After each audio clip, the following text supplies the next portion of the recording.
Tēnei mihi kia koutou, no mai, haramai, and welcome to Creative Connections. This is our first online hui, supported by Auckland Live and PANS. I'm Hinurewa Taho, the kai whakahaere matua of Creative Northland. Before I go any further, I just want to open this moment with a karakia, as we remember those all around us and in the world at this particular time in COVID-19 lockdown. E tuatua ki te mata tātou, I ngā mahi toi, ka muri tēnei wā kia koe āmene. So kia ora. So thank you for joining us today as we talk about rebooting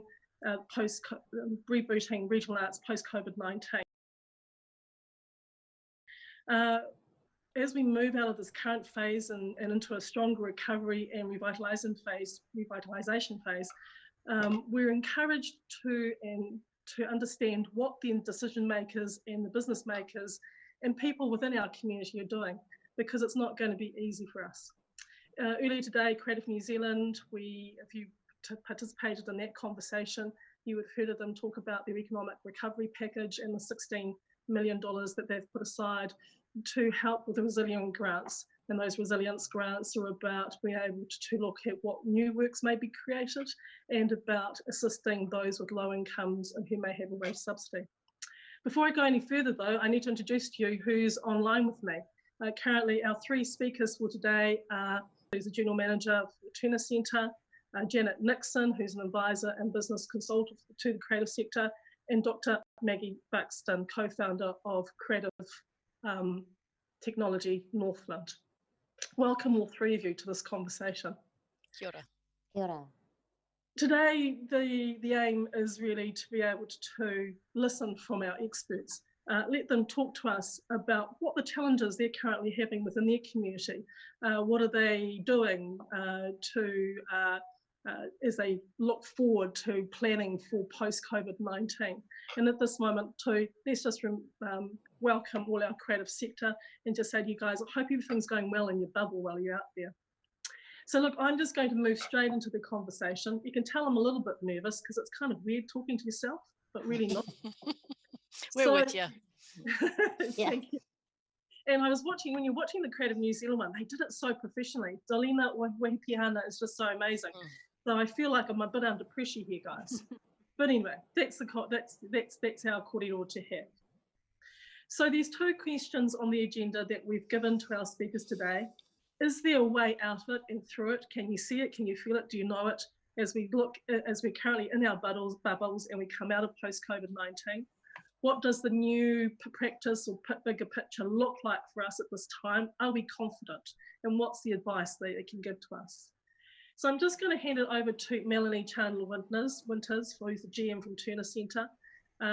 She has background in as an entertainment consultant and director, promotional events. For 30 years, she had Stepping Stone Productions. She knows the sector really well, but she's also under some challenges and pressure.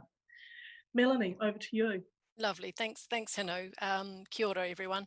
It has been a really sort of changing time for us, and really looking back at as a venue, as a venue to service our community. It really sort of started on the 23rd of March, and that was sort of complete close down. And it was we just had to do it like everyone else did and get into recovery mode and what we needed to do. But very luckily we had the technology that we were able to all work from home, which was really good. So that happened pretty quickly.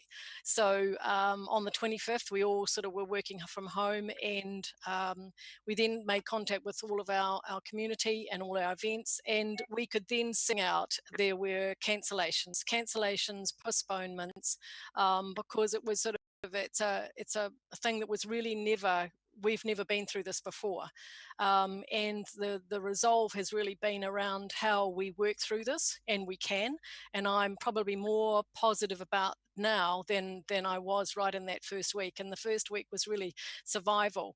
The strategy was about survival, and how we work with that.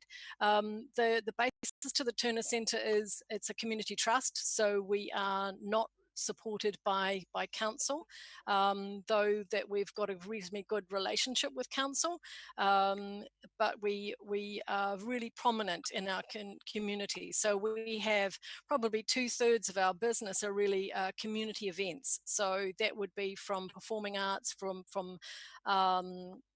Bay of Island singers to all of it, and also through Northland. So we are really quite an important hub in our community. I think the big thing is really the fact of survival. I think it's actually, for us, we are a venue, and we're not a venue that can come alive until we have events. And the creative industry is so vitally important, and I think really important to actually be the flag bearer, to really provide, I think, in a way, support and a place for people to feel safe. And that's what we were going to be trying to encourage. And I just had an ops meeting with my team this morning, and you know, though we're sort of getting out there and looking after our mental well-being, we're also planning ahead. And I believe, Hinu, that that meeting this morning with Creative New Zealand was very positive, and also the other ones with PANS, and also the international venue managers around the world.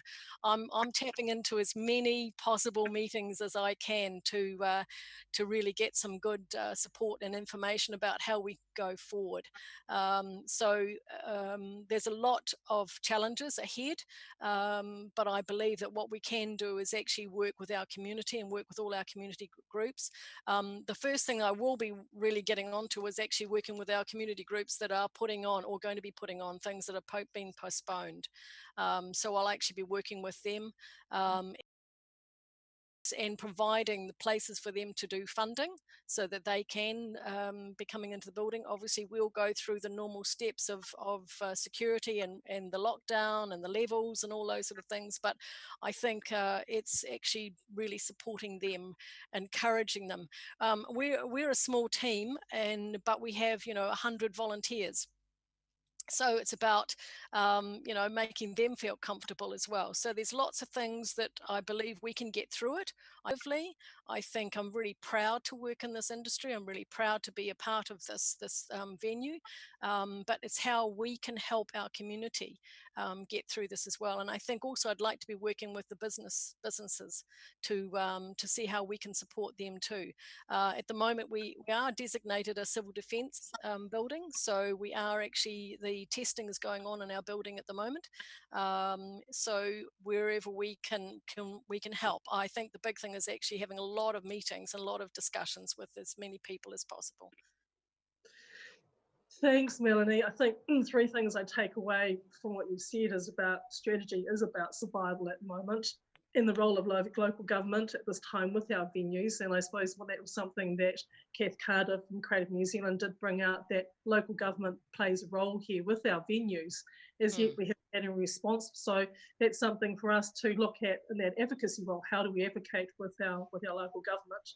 And working more effectively with business. And I agree, it is a lot more conversations that we're having. I'm certainly, and as you look around the world as well, is seeing artists, how they're adapting in the shutdowns by swapping physical performance spaces for virtual ones. So thanks, Melanie. I really appreciate your comments on that.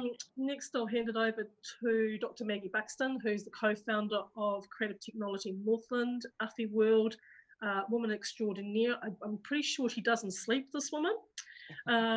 She's a creative producer, facilitator, educator, and consultant. Maggie, welcome. Over to you. Kia ora koutou, everybody, and thank you very much, Hinu, for inviting me. Yeah, it's an interesting world. It's a particularly interesting world for people who work in digital, technologies, creative technologies, as we call them. Creative Technology Northland is quite inclusive as a group, so it includes people who work in the arts area, which would be kind of my other hat, which is my production company, through to people who are in the digital services area, so people who do marketing and website development and software, and also people who are entrepreneurs and innovators in the tech sector. And our sector also crosses over a number of sectors. So we support things like agriculture and primary industries. We support tourism. We kind of, fertilize a number of different places. So I guess my experience and from kind of asking across our network, goes in and out of the network. There's kind of been a bit of a mixed experience of this situation. For some people, they're in overwhelm with work. They're sitting in their homes, unable to escape email after email of people who want all sorts of website upgrades and so, you know, social media plugins, etc. That in itself is problematic. You know, I normally escape my work by going out. So I'm kind of inundated by things and can't escape my work. So having boundaries is a problem. There's also people who've applied for the wage subsidy because they're probably more in the arts, events area, people who are maybe in AV or like ourselves support different arts events. So they've basically been shut down. And so it's kind of a mixed bag. And I, you know, I'll be honest and say there was some stuff about the CNZ things this morning that wasn't. I think there's some gaps that I can see. For me, a lot of the people that work in our industry, if they're working in the arts area, they often don't go to CNZ. They find it difficult. They don't often, sometimes they feel like they're not necessarily understood if they're working in experimental or emerging tech arts. And there's also a lot of people who rely on things like grassroots funding from hub trusts, various grassroots, flaxroots type funding, and we don't know what's going to happen with those. I did ask a question this morning about creative communities, because creative communities, you know, often they give very, very small grants, and it would be helpful to actually up the amount of money that's poured into creative communities, because I think that would stimulate grassroots arts a lot more than advocacy with some online, you know, people talking about stuff. Sorry, I'm being a bit simple this morning after that.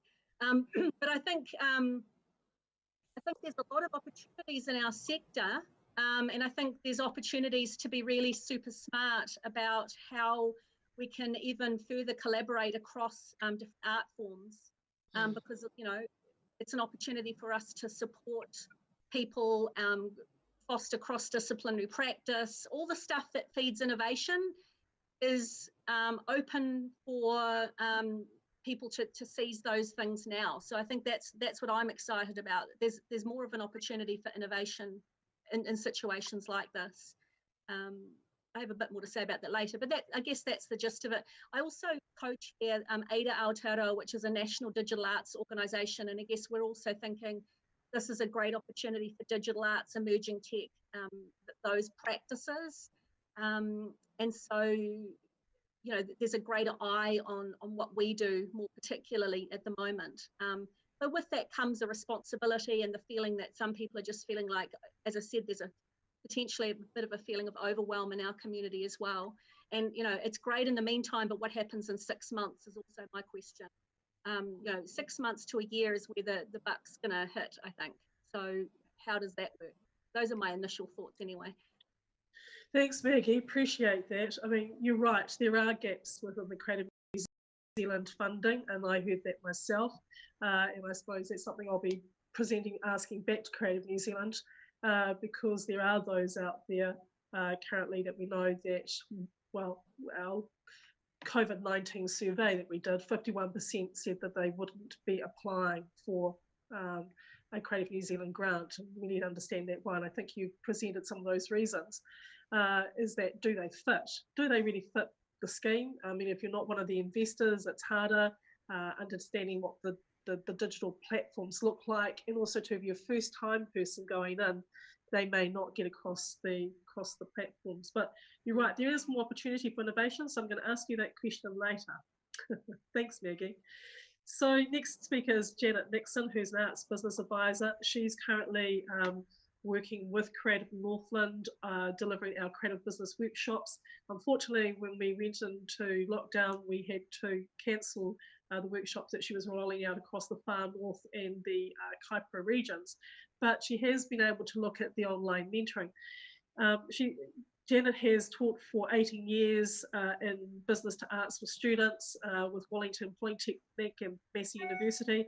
She's retired to the far north, but I don't really believe it. I think she's working harder now than she's ever done before. Janet, welcome. Kia ora koutou. Thank you for inviting me along. As Hinu said, my role here is delivering the creative business workshops. Now, I don't see them as cancelled, actually. I think they're more like postponed, and I'm actually rapidly upskilling myself in Zoom skills, and I've been designing a Zoom creative business workshop to deliver. So more about that later on. The COVID effect, the lockdown effect hit me. I had just delivered 2 of the workshops in the Hokianga. I'm in Rawene, and one in Dargaville. And of course we had to stop immediately because we couldn't gather groups of people, but there are ways around that. I'm a contractor, so I have fortunately applied to the government and got the part-time wage subsidy. And I've been here before. I've been around long enough to have experienced this. Went through the '87 crash. My ex-husband and I had a photography business at the time. It was doing roaringly well in the '80s. We didn't even know how to run a business, and we made heaps of money. And we just got hit really hard by the '87 crash. We just had got a mortgage. We had 2 small children, huge overheads with a commercial studio. And what I have learned from that, and I'm taking with me for this time, is we worked our way through it. We went backwards $20,000, but we got educated. We learned how to run a business. We traded our way through it, and were very successful again after that. With the creative business workshops, that we've targeted those to individual artists. They're mostly visual artists, but there's some writers and some musicians, and in fact, the course works for all artists. And part of the creative business workshop offerings are some free mentoring for the participants, and so quite a number of them are now working with me on projects. And in terms of where we're going, I'm taking the long view. Like, we are going to, everybody says, Grant Robertson said yesterday, Jacinda's saying, we're going to recover. It might look a little different to now, but we're going to recover, but we just don't know how long. So what I'm working with people individually on is, what can they do now, and what can they work towards? And we're looking at longer term goals. We're looking at strengthening their business practices now, so that when things do pick up, they're in better shape. They'll have some sort of promotion campaign. They'll have their bookkeeping and administration system sorted out. They'll know how to plan a project. So it's quite exciting working with people about identifying what they really want. It's also a time for them to perhaps redefine or refine where they're going, where they may have. I've got artists who are brand new and who are very well established, but it's very easy just to truck along with what you already know. And this is a time to say, okay, where do I want to go? What is it going to look like in the future? So back to you, Hinu. Thanks, Janet. Yes, it's interesting, isn't it, watching what I'm interested in is for the ways that our creative people develop themselves to keep themselves connected during this pandemic time. And I suppose the challenge that we have is that we all know that creativity gets used to be able to prepare ourselves for at this time for mental health, well-being, and yet we're not on the agenda. Even with business, we're not on the agenda. So that's our biggest challenge, I think, is reaching out to our communities, reaching out to our communities that we cross-pollinate with, communities like Northland Inc., Northland Chambers, our wider business communities, to say, hey, we're here, and this is how we can help within that sort of creative business field, social and economic. So thanks for that. So look, I just have a quick look to see if we've got any questions. None at the moment, but that's okay. I have got some questions for you, team. So one of them is back about advocacy. At the moment, we're poorly supported on the ground by general business, and this leads in from your question, Janet, and the value of creative works. How does Creative Northland carry this conversation and make a change? It was something that Creative New Zealand talked about this morning. Around the business community. It's something that David Pennant, who heads up strategy, talked about. There's an advocacy campaign that rolls out this Friday. We'll probably hear a bit more about that. But within Northland, with the reaches that our borders and how they are, we're very isolated in some places. How do we carry on that Northland conversation around business community? Can we make an impact and affect change? And I'll leave that open to anybody to answer that. Melanie. Yeah, I think it's vitally important. The big thing for where we are, and I'm probably really taking a lot from the way that Whangarei have got themselves set up and their relationship with council, is for us up in Kerikeri and far north, the council don't have an arts and culture strategic plan. So you don't have a receptor. So you don't have a place where you can bounce things off and a strategy and goals and things like that. And so we are, and I think I sort of spoke to you, Hinu, about that. We've got to, this is probably a perfect time. And I was very reassured by this morning's meeting, is that the advocacy is going to be sent out to those councils. It's about the well-being, and I think we're in that mode that it's about well-being, and creativity is certainly going to be spearheading it. But we've got to have it coming from our businesses. We've got to be having it not only our creative people, but the businesses in reference to our government, you know, the councils, so that we are all on the same page. And that's how we're going to go ahead.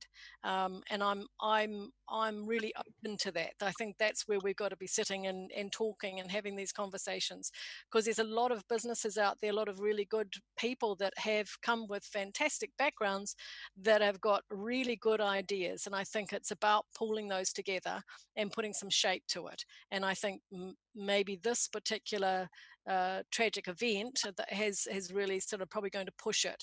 But I like the state of Northland and New Zealand are going to be talking with our councils and getting them to refresh that idea, definitely. So I'm right behind that.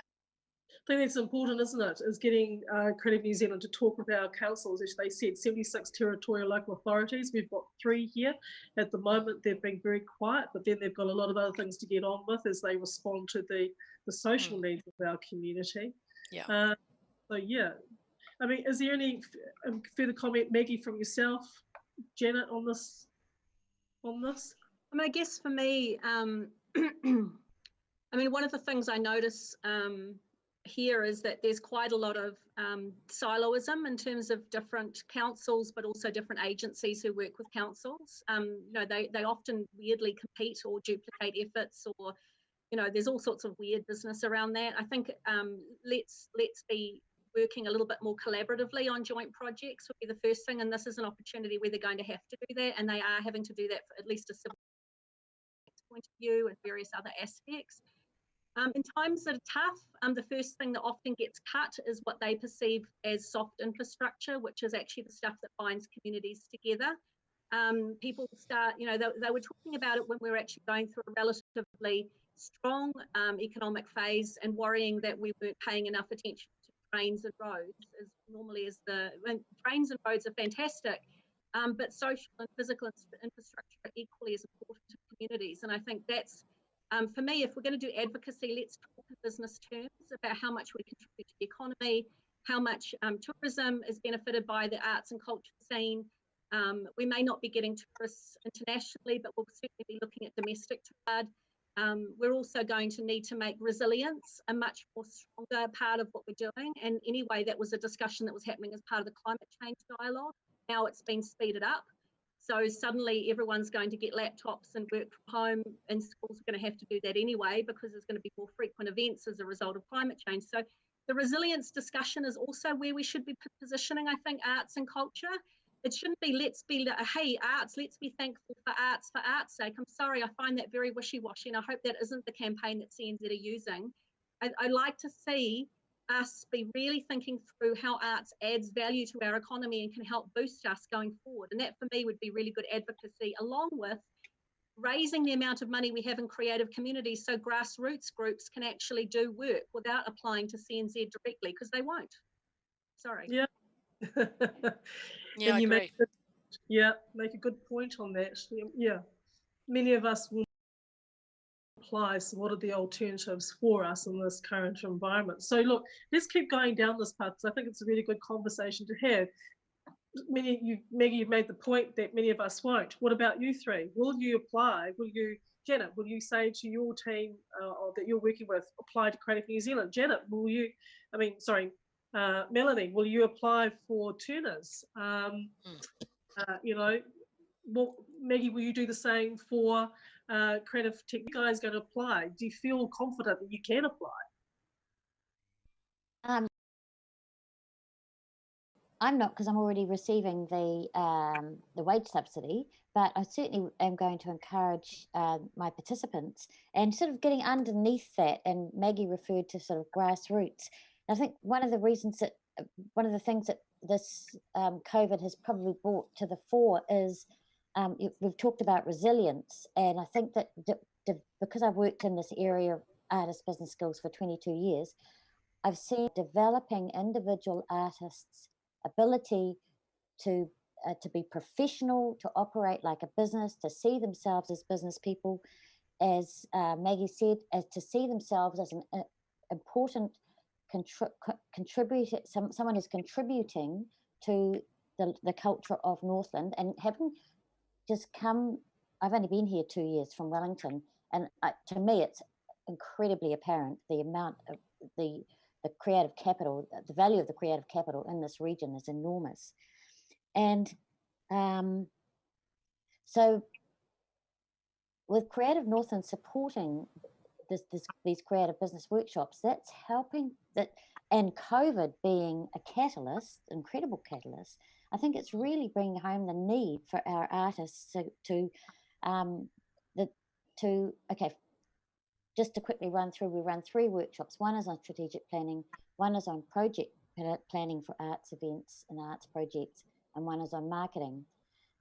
And by enabling our artists to clearly set their vision, decide where they're going to go, goals, how they're going to get there, what it's going to look like when they get there, have action plans, then be able to translate those action plans into project plans, and have a clear idea of their marketing processes. That's really going to enable them to step up and be confident about approaching Creative New Zealand, for example, about this is what I want, this is how I'm going to get there, this is how we're going to do it, this is how much money we need.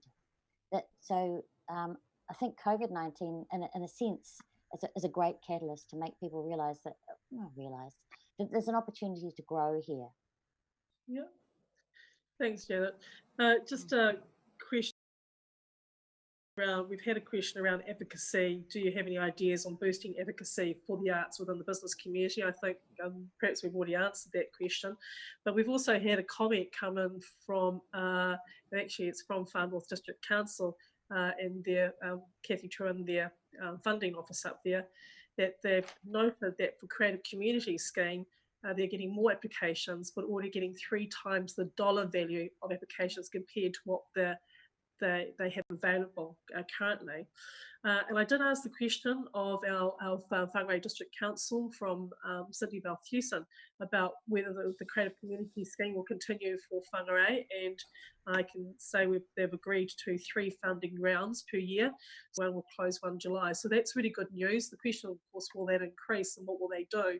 There's more chances of us to be able to apply to the Creative Community Scheme than probably through to the resilience grants currently. So that's just the feedback there for you. Something I wanted to pick up with all of you, and it's something that Maggie raised, was about more opportunity for innovation. Could you just tell me a bit more about what innovation looks like in post-COVID for each one of you?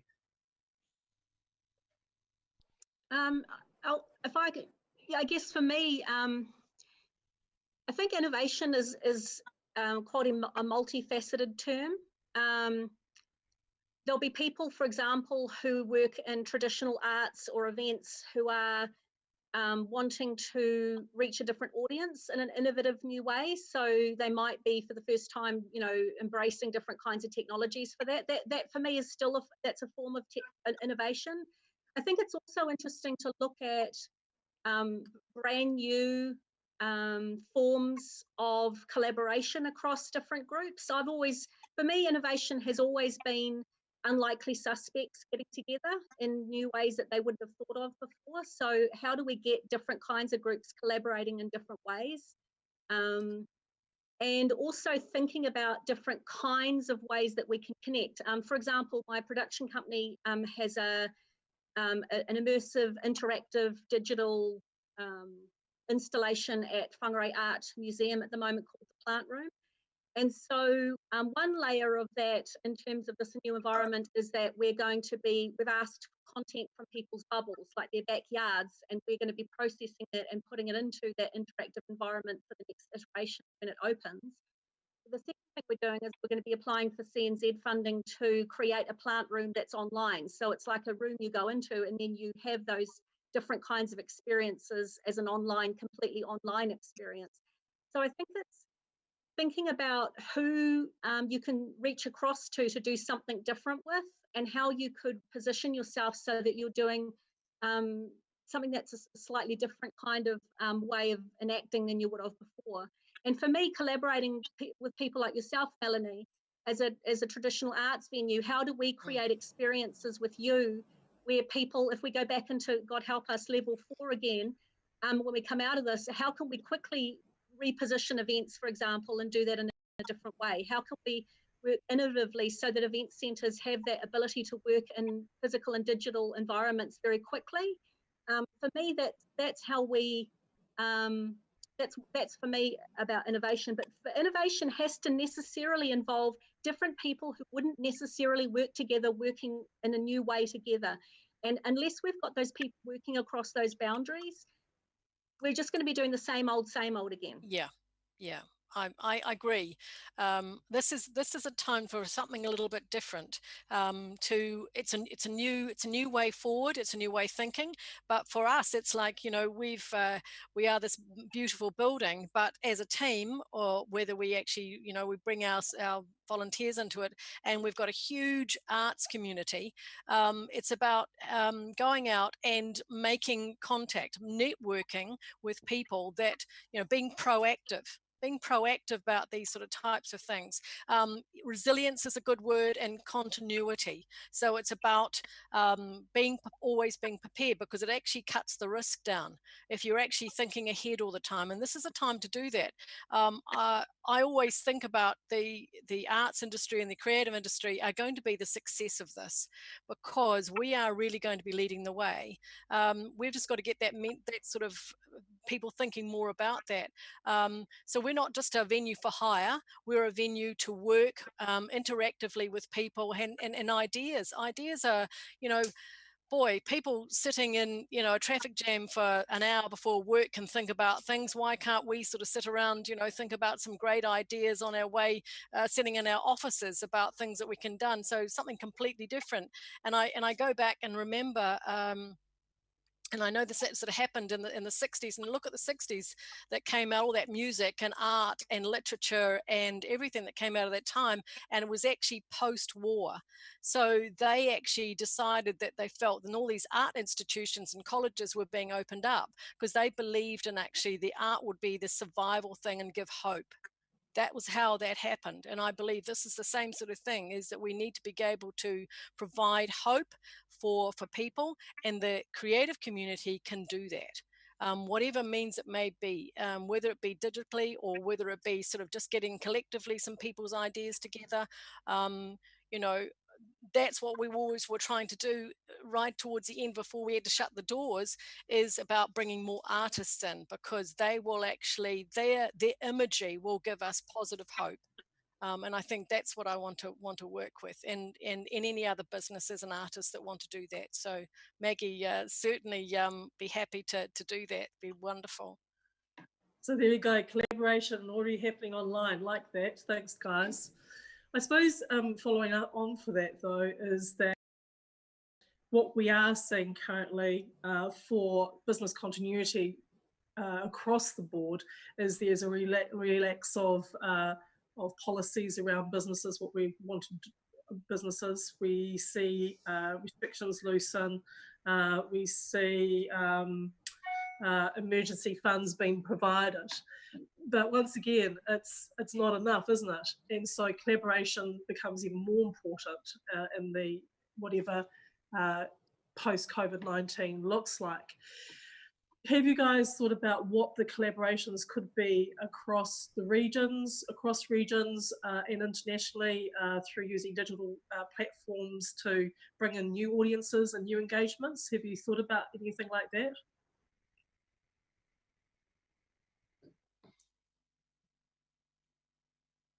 Hello? Sorry. At a governance level, let's sort of strategic leadership level, I'd really like to see organisations like Northern Inc. Collaborate a bit more with yourselves, for example, Hinu, and Chamber and Northern Inc. and yourselves and the different councils collaborating a bit more. Like we talk about being a region, but my experience isn't the case. I also experience Northern Inc. as being quite narrow in their thinking. And I'd like to see that change a bit more. If they're really talking about innovation and economic growth, then there are actually, whether they like it or not, talking about grassroots community organisations, and they are talking about the arts, and that isn't actually our experience, particularly in the creative sector or the creative industries area. And so some of that strategic leadership and showing a little bit more open-mindedness or understanding what innovation is fundamentally would be great, and I hope that comes out of it. And I think also, you know, let's get out of thinking about disciplines. Let's start thinking about clusters and agile relationships and ways that we can engage for short and long time on different times of projects. A lot of the tech industry works that way anyway, but if we could apply that a little bit more across the cultural industries would be really helpful as well for me, just in terms of ways of working. Look, there's two, and I think the other thing, I just want to pick up on is there's a bunch of, in situations like this, and I you know, we'll call it a crisis or an emergency. There's two things that happen. We get a loosening of, you know, suddenly people are willing to, for example, have their meeting live streamed, even though up to then it seemed like that the council couldn't even imagine that happening. And at the same time, what we also have is an extreme clamping down on other things. And I think that's the thing we also have to be slightly off topic, but the level of surveillance that we're under at the moment is, I think I'd like to see what's happening with that and some good witness around it. So, you know, those sorts of things we have to be aware of. There's a loosening, and there's also a hyper strengthening of some things, and it'd be nice to see how that evens out. I think there's a big opportunity. My worry is that we might just spring back in about 6 months to the way we were doing things before. So let's not do that. Would be, you know, at least everyone's going to know what Zoom is for a start, and maybe we might have a few more conversations online, but it's true. It's interesting, isn't it? Because, you know, I think with my own team, and they've been amazing, and the new campaigns that they've created online to keep our audiences engaged. ISO creation, what are you creating? Keep us involved. Welcome to our Quiet Earth campaign, for example, just about gratitude and where we're sitting currently. But yeah, there's also a level of engagement that we're not having. And I'm kind of going, why aren't we having that? And I'm thinking, if we weren't in post-COVID, would it be any better? So I think that my personal opinion is that we need to challenge, and each one of you are challengers, and we're disruptors. And are we being disruptive enough currently? But is that what we need? But certainly moving forward, we need to disrupt. So there's a question for you. We talk about resilience. We know we're resilient. What does disruption, what being disruptors, because that's what creatives are. We're in that field of artivism or activism. So what does disruption look like for you? Well, I think that suddenly not being able to go somewhere and not being able to deliver my courses face to face has really disrupted the way I've done things for 22 years. And in terms of collaboration, I've been having conversations with my colleagues, peers, former peers in the teaching world, and it's really, for all of us, it's really escalated our abilities, our research, our learning in terms of delivering online. And I've gone from being a little bit kind of averse to online because I really love face-to-face to seeing all these exciting opportunities. And now I'm starting to translate that into how can I foster that within my course participants? And one of the big challenging areas for me is we've been talking about innovation and collaboration. And in the 2 workshops I ran, I got enormous, wonderful feedback about the participants really, really enjoyed the networking. I mean, we're up here in the far north, but within class, they had lots of chances to talk about arts business with each other. And I think at first I thought, oh, without the class, we can't get that happening so easily. But I think now with perhaps trying it out online, we might be able to even expand that. And in terms of innovation, they were firing off each other and creating lots of wonderful different ideas. And I think that and prior to lockdown, I don't think I'd have got them all sitting in front of Zoom. And now I think I've got a good chance of that. And I've got a good chance of getting them to talk to each other through breakout rooms and chat and whiteboard and the various interactive tools. So I'm actually finding this a really exciting time. And I think there's plenty of opportunities here. Yeah, I agree. Melanie, anything from you on that? I probably following on from Maggie, it's sort of like, what we're doing here is sharing some really good stuff, and it's valuable, but it's actually putting it into practice. It is watching these things unfold so that we can be supportive. So it's opening the avenues. And the other thing that I did pick on what Maggie was saying is that things have actually been very silo, and I agree. When we think about Kerikeri, we think about, yes, okay, there's us, and then there's the whole far north, and then there's the Hokianga, and there is, there's Whangarei, and there's an incredible amount of people that are all in this group, and we are in it together. The wording about being disruptive, I think being disruptive in the way that what we're doing now is going to be taking to the conversations that I will have.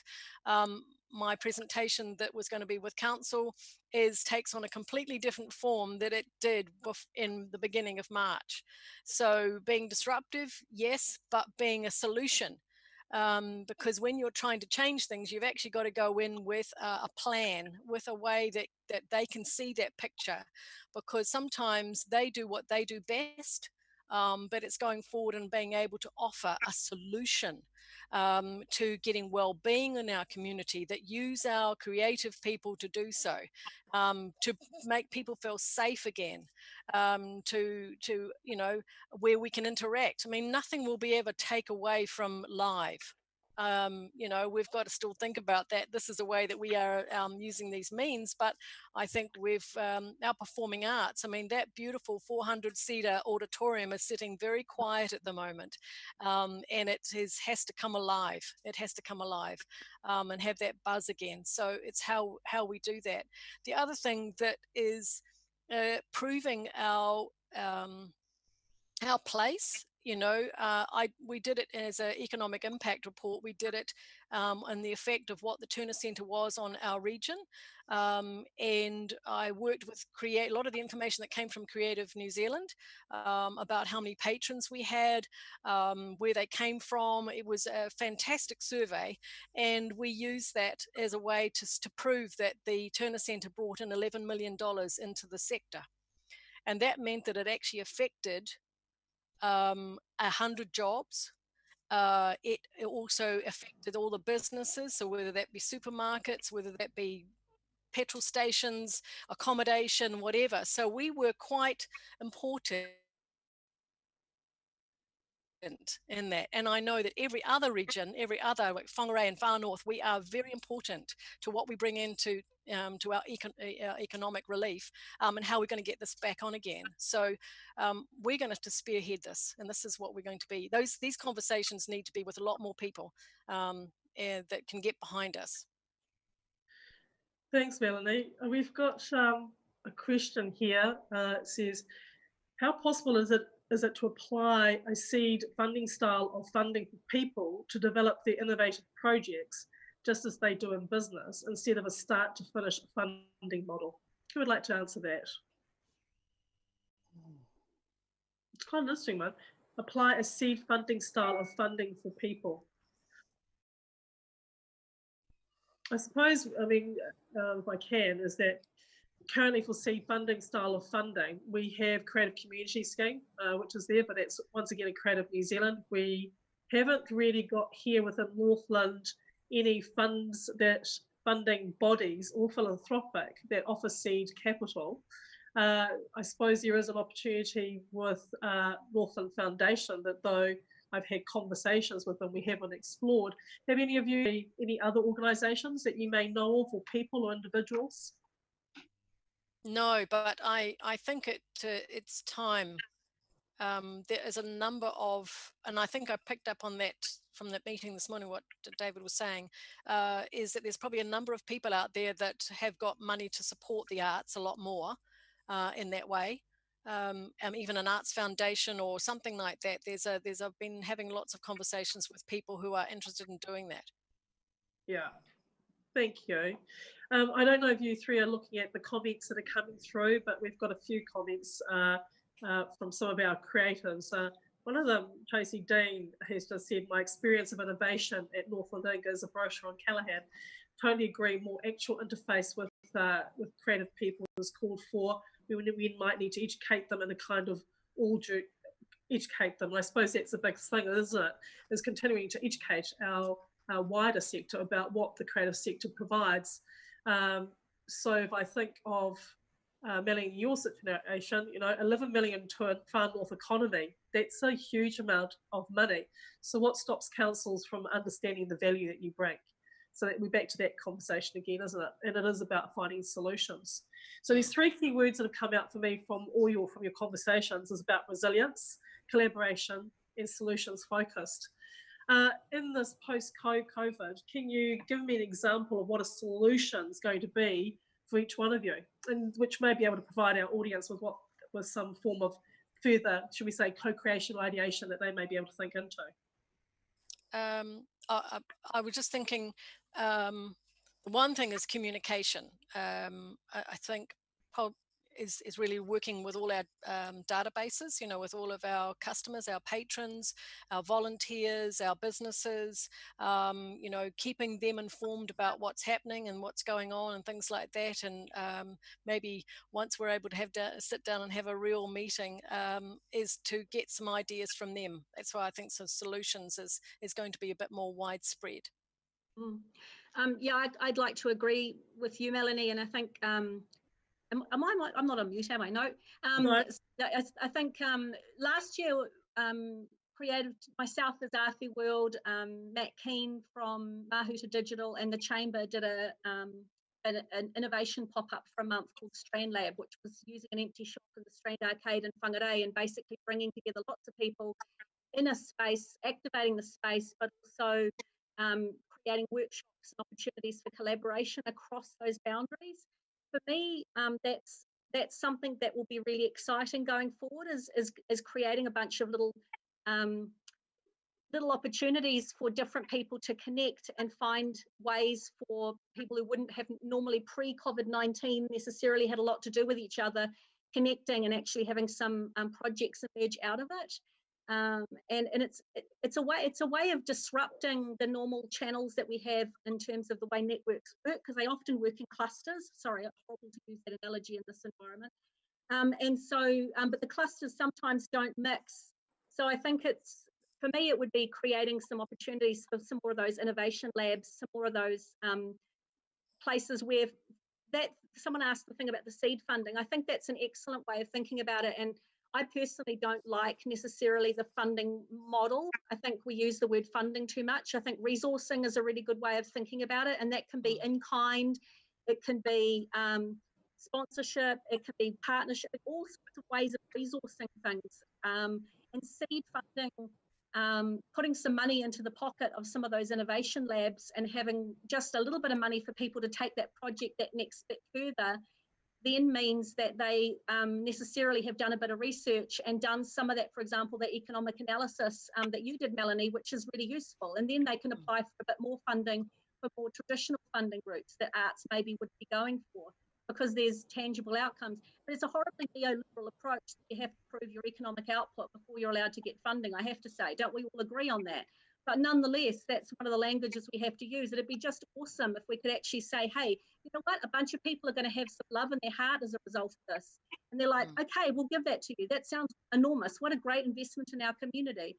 And by the way, we also got, $10 million worth of tourist spend out of it. Hooray. So yeah, some innovation hubs would, for me, that would be a nice solution to do a few of those and have a little bit of funding to give those people who attend to do something else afterwards. That's my ideas anyway. Yeah.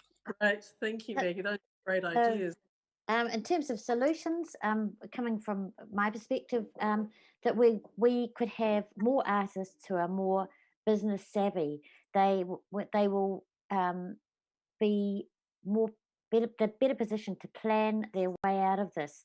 That they can have goals and directions. They can be more financially literate. They can develop their marketing skills, because the market's going to be different. They're going to need to know when they see an opportunity, how am I going to get there? Just drawing from 87, we went from the photography business just absolutely, as I said before, humming, to nothing and $20,000 in debt. But we set goals and targets. Our market had disappeared. Part of our market was advertising companies. They'd all moved to Auckland. So we had to look around and go, okay, who else can we offer what we've got to? How can we get there? What's our campaign for this? We learned, we fired our accountant, and I went off and did a business course, and we learned how to do cash flow forecasts, and we learned how to do our books, and we came out of that so much stronger. And I think if we've got some downtime, this is the chance for artists this is the grassroots where I work, these artists to get more business savvy. Agreed. That business savvy word, which for us as creators can be a dirty word, but in actual fact is a real positive word. I think, there's that opportunity. Once again, it comes back to three words that you guys have already mentioned about collaboration. What does it look like with our creative business sector? Improving those relationships with, as you've mentioned, Maggie, with Northland Inc. and with Chambers. And really setting the strategy, isn't it, Melanie, which you've used those words, the strategy for what is it we can do up and beyond just being providing the artworks to make your spaces look beautiful. That there's actually, we're much more than just the visual impact that the sector, that visual impact. There's so much more underneath us, and thank you very much to each one of you, because that's what you're highlighting for me today, is the depth that our sector has, and the level of ideation that we go through the level of thinking that we go into to get the outcomes. And even though we may not always focus on the funds at the end of the day, it's about what economic benefits will flow from those innovation hubs that are created based on sound thinking. So thank you for that. We've got a few more questions here, and you may be able to answer these ones or not, but from Hayden T, thank you for checking in with us, Hayden. He's asking that question about what resources, grants or funding are currently available. Of course, we've talked about the Creative New Zealand Resilient grants. Are there any currently accepting submissions? Do you guys know of any other grants that are currently open for the creative sector, generally? Have you come across any? No, but I keep coming across people and saw comments this morning that in terms of people not thinking they're eligible for the wage subsidy. Like I'm a sole trader, I'm a contractor. And at first, when I first read the wage subsidy thing, it looked like it was only for people who were actually on a wage and salary. And then they kind of improved the wording a bit. And if you were earning money in March or April, May last year, and you're not now, then there's a very good chance you could get the grant. And you actually had to provide very little evidence. I just had to fill out a form, and literally 2 days later it arrived. So don't be shy about applying for it, or talking to someone about and just figuring out whether you're eligible or not. The eligibility is very, very broad. Thanks, Janet. I agree with you. I think that's the key, is that you've got to ask the questions at the moment which questions. Don't just assume that you can't get the wage subsidy. Ring someone up, have a chat to them. I will say Northland have got a really good hotline, so do the chambers on this. If you are not registered with the Creative Northland newsletter, please register with my team. You just need to go to marketing@creativenorthland.com, and which will keep you up to date with all the new things that are coming out. We do know that there's a community awareness fund that's out there at the moment, which is up to $5,000 that can assist your communities and your groups. I'm sorry I don't have enough information at my fingertips right now, but I can certainly get that information sent to you. Creative Community Scheme, as I just mentioned, that's still opened for 2021, so that's good to know. Resilience grants. But as yet, we're unsure about what pub charities or Oxford Trust are doing at this stage, because they're impacted by, by business activity not happening. So we've got requests in asking those organisations, and hopefully we'll have some responses that we can put into our e-newsletter for next week. So thanks to Hayden T for that comment. Just to call out to May Seeger, where can Pacific people find additional support as no one is currently working with them? May, if you're still online, can I say just go to Creative New Zealand. They've got a Māori and Pacific packages that they've put together for arts and creative, so have a chat to them. And if you haven't already, just go online to the Ministry of Pacific Island Affairs. I believe that they've got an economic recovery package there, small amount I believe, but go have a look and check them out. So thank you for your questions on that particular level there. We've got some really good comments coming in from people, and I thank you so much for the comments, and I hope our speakers, you're able to see them.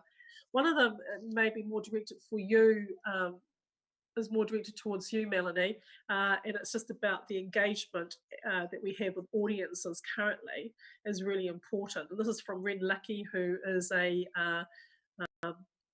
performer and writer of theatre.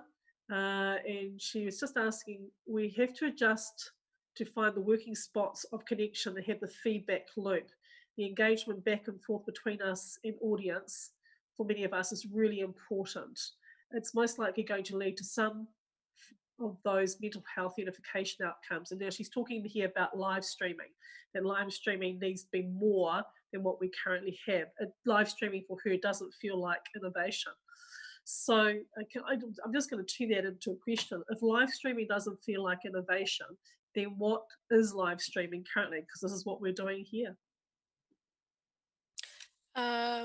Yeah, I suppose there's different formats for different things that are going to happen. I mean, we do full on, as I said, stage performances to small seminars to small groups to all sorts of types of things. And live streaming is not going to be for everyone. And also, it's I'm sort of come back to that whole audience. Participation and involvement in something that's live.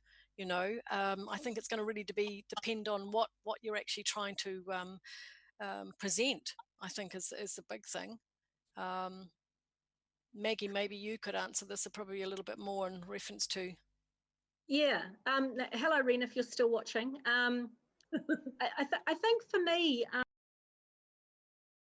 there's kind of, I think I mentioned it earlier, but maybe didn't articulate it very well. I think there's kind of a continuum, and one of the continuums is to sit inside your existing performance or creative genre and to simply distribute that to a different audience using a live stream platform, for example.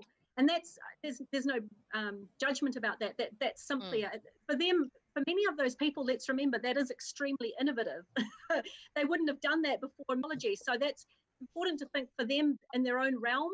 That's innovative, but I think there's also opportunities for really thinking outside the box in terms of, for example, multi-platform experiences. I did a piece of research for the European Commission a number of years ago, back when they had money, that involved alternate reality gaming, which was how you work in a community to have multiple platforms in existence, including actors and websites and mobile phones, etc., and create large-scale experiences with multiple platforms going on at the same time, so that so you're playing across different worlds essentially. Some of the people in the Ada Aotearoa network have done some amazing work in what used to be called Second Life, and doing performances and various things in an entirely virtual experience. We've done a lot of work in augmented reality. We got some funding, yay, how that happened, I don't know, from CNZ to do some augmented reality geolocation, mobile experiences where people walk around a town and encounter sound works in alleyways at various spots using GPS on their phones. It must be 6 or 7 years ago now. I think if we're going to be bouncing between these different kinds of materialities, to use a very artistic word, forgive me everyone watching, the physical and the digital, how do we bring the culturals into that and create experiences where we've got new kinds of experiences where we're moving more seamlessly across those? And for me, if we're doing that, then we're also researching and using a bunch of skills that we will need in terms of building resilience in the business community and various other communities as well. It's amazing how people up until now were so resistant to technology, suddenly overnight, wow, look at that, universities, councils, everyone is now using conferencing platforms. They were forced into it. So for me, let's find ways to do things as an arts community where we're not only moving across inter-arts, across traditional disciplines, but we're also doing that in new environments and new different ways, and ways that are interactive, including audience participation, for example. And for me, that starts getting a little bit towards innovation in its most extreme end of the continuum. But I don't see, for some people, when live streaming is probably the most shaken thing they've had to do in a really long time, and having ballet dancers in their kitchen doing kind of choreographed. I don't know if any of you've seen some of the things people are doing in their lounge. I mean, it's like the most highly produced thing I've ever seen in my life. That man who did the lockdown rap or whatever it was, how did he cut that? Did he have the software already? Like, how did he even do the production on it? Was so high. I mean, that's the kind of thing that is really exciting to me in terms of innovation, that everyday people are suddenly like choreographing stuff. I even saw a performance of Hamilton, the musical, that Ryan, the guy from The Office, facilitated on his YouTube video, and there was like 17 people from Hamilton singing the musical at the same time. So that stuff is cool. Let's put some energy into that and not go backwards, and see that as an opportunity to go forwards, because it's going to benefit everyone. Sorry to rant, but I love that stuff. Yeah, I know. I think that's fantastic. We've got to have new ways of thinking, don't we? Really new ways of thinking going ahead, and be open to that. I think that's, and not be scared of it, That's right. We mustn't be scared of what's in front of us and what we can do differently. I mean, I'm the same. I absolutely love watching all the different live streaming that's happening. But what I love about it is the fact that though this time is challenging for all of us, is that it's also to being able to see the time that we have with our families, the time that people are taking to do stuff. And, I was watching something, it was a father and a daughter video, and I thought, wow, how much time would you get for a father and daughter to do a video together to a piece of music that obviously they both love? So that's the thing, is that creativity is not limited just to those of us who are creative. Creativity is broader It's a much bigger picture. And in these particular times for mental health and well-being, what do we turn to? We turn to music, we turn to performance, we find new and creative ways of doing things, which is pretty exciting. Yep. So look, I've got one last question, and I think most of you have answered this, and it's probably back to you again, Maggie, and it's just from Marianne Boyd, who's the chair of the Mangawhai Arts Corporation down in Mangawhai. She's been very interested about what you've had to say around innovation hubs and clusters, and she's just wanting to ask you if you could just give us a little bit more about how you like to see that develop post-COVID. Yeah, I mean, I think for me, with one of my weird other hats I have, I had 30 years working in community development, and the one thing I've learned about that is that innovation also happens when you're meeting multiple needs at once. So when you look at a bunch of different people with very disparate backgrounds, and you find ways that suddenly something achieves all of their aims at the same time in a way they wouldn't have imagined. So for me, for example, a lot of it may not apply to Mangawhai to be honest, but I mean, I think about Whangarei, CBD, Mellon, this may not apply to Kerikeri, but it may do. There's a lot of shops being empty or areas that are not that are not active. And when I mean that in a the areas that are generally get graffitied or they don't have a lot of love attached to them. That kind of spirit of place stuff. For me, first of all, it would be great to activate those spaces and actually be working in spaces people wouldn't normally work. So that's the first thing. So it's an unusual location. And the second thing is to create an opportunity for or invite people in who don't normally connect together. So they wouldn't normally go to the business networking lunch, or they wouldn't normally kind of go to the kind of, full moon ritual or whatever it is, both of which I've been to. They wouldn't normally go to those, but they would come along and bring their projects together, and you would see how each person you facilitate how those people can resource and or support each other around their projects. And that includes people from very different kinds of backgrounds and cultures, very different paradigms. For me, it's just creating those encounters so that and have some resource available for them to go away and do stuff. That I just find that really exciting, and particularly, as I said, going into places that wouldn't normally be a place where you would do that. Melanie, it might be, for example, that people normally do that you use the Turner Centre in a particular way. So maybe we do a Turner Centre event that's kind of an innovation hub, or a strange corner of a weird alleyway next to it, or you know what I mean? Like, how do we? Yeah. I'm sure you'll have some places you know about. So it's there'll be some places that don't. There might be some empty areas as a result of what's happening. I hope not. I hope economically we can bounce back a little bit as much as the Treasury at its most optimistic thinks. But if that's not the case, then how do we regenerate space, for example, at the same time as doing innovation? But for me, it keeps coming back to inviting people or people co-inviting each other who would not normally be invited to the same gathering, and finding ways for them to have dialogue or make things or be together in ways they wouldn't normally, and to generate stuff that they wouldn't have thought of before they got there. That for me is interesting.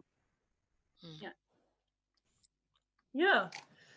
Thank you, Maggie. That's good, because you're right. It is about, well, for me it is. I mean, what I like about the technology is you can rely on it, but there's a different way to be able to do things, isn't there? Finding creative solutions. I think I wrote down creative solutions to offer content and services online in a way that we normally wouldn't get to do. So, that's a good thing.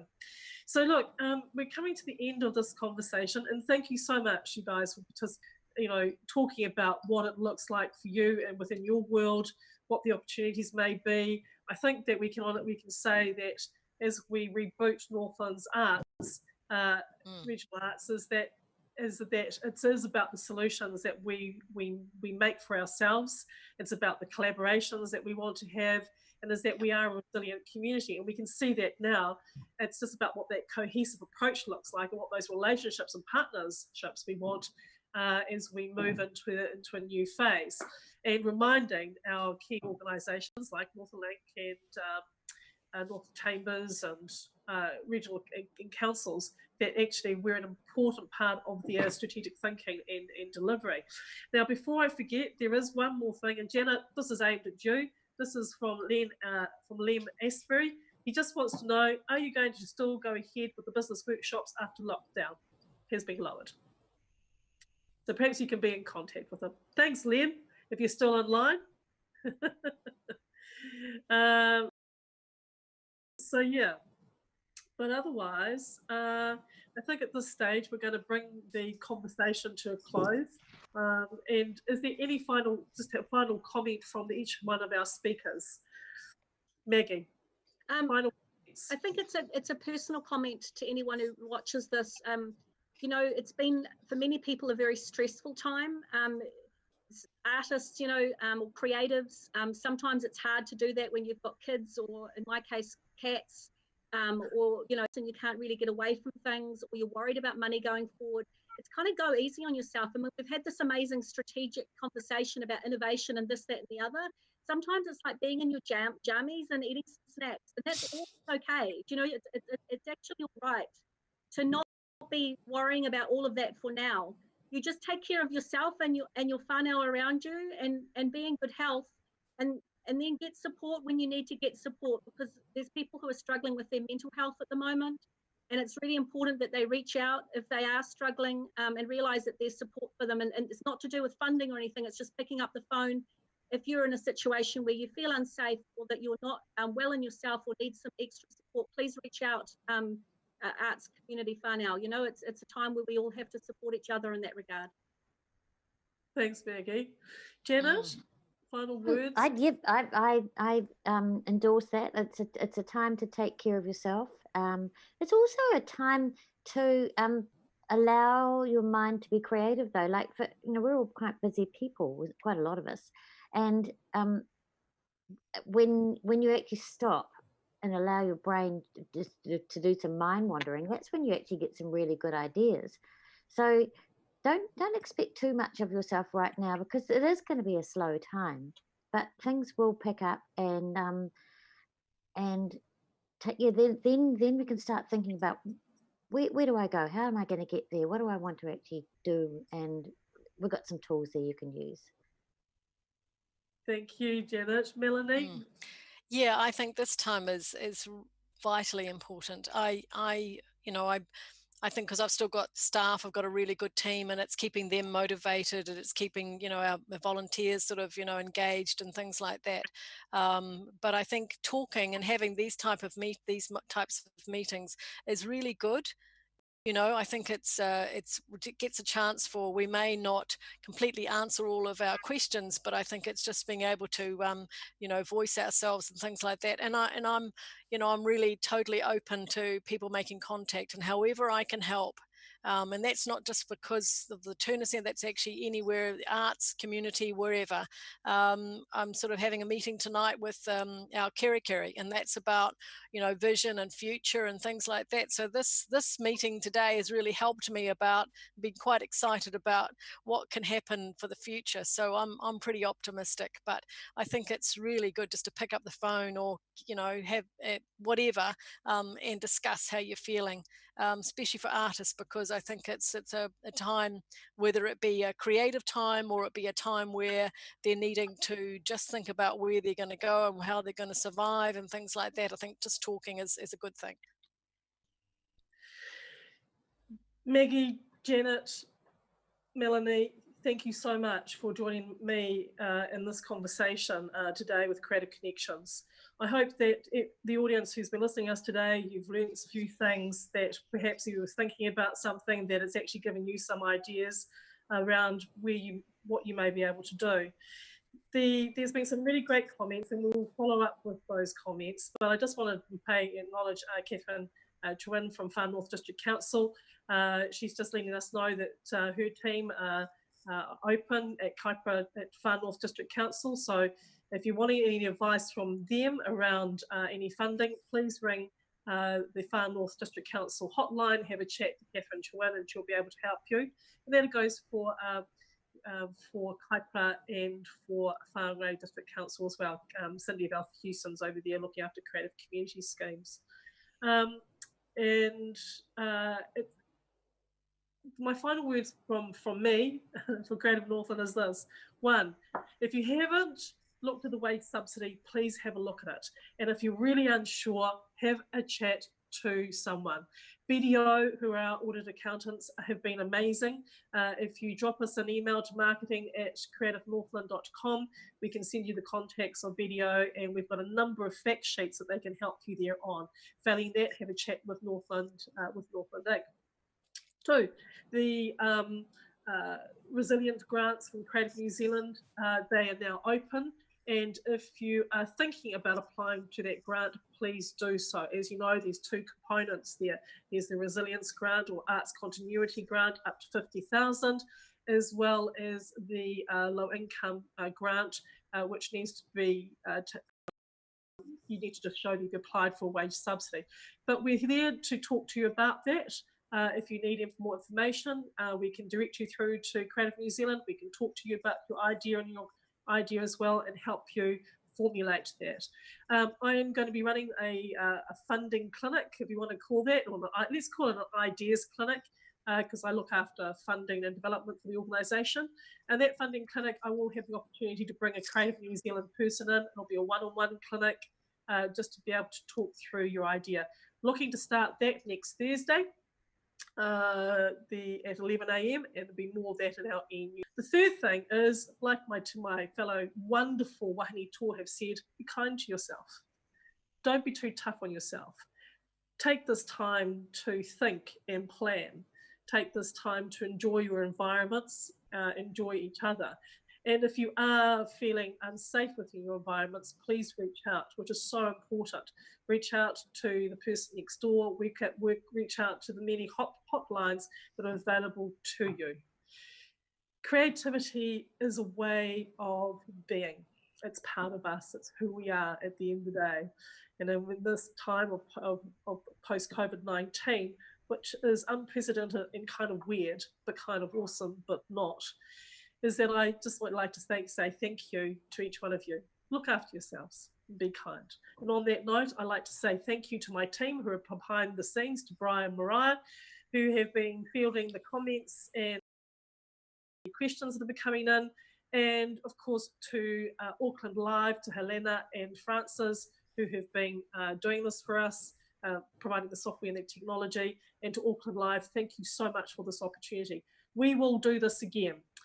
And we will, because it's really important to keep ourselves connected. On that note, have a very beautiful evening.